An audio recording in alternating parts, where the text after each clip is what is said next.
Hey folks, so Coach Simon here with a little tip.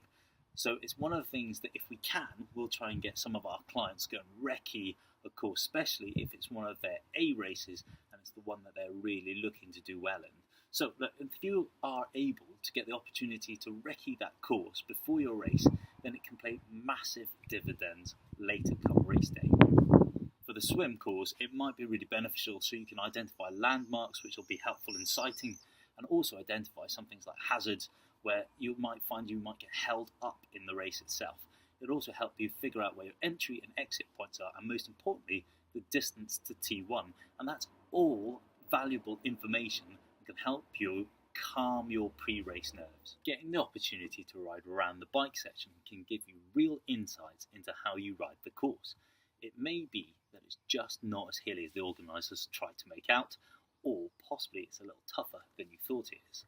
But you'll also get a really good idea of the road conditions, how exposed some of the sections are, and how that might affect your overall speed, when you should go hard, and when you should possibly just back it off a little bit.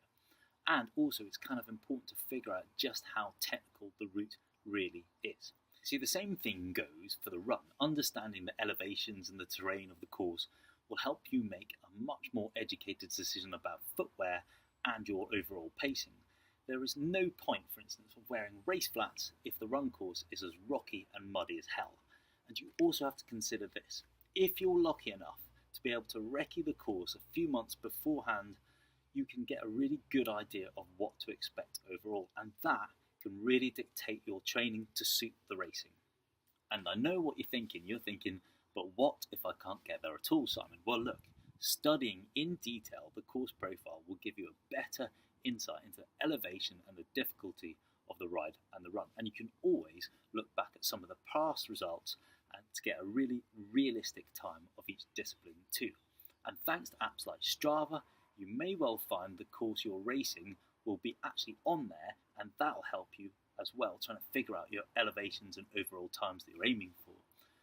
From a coach's perspective, if you can, nothing really beats getting out and wrecking your course, especially if it's an event that's really important to you, and it's a really good training tool.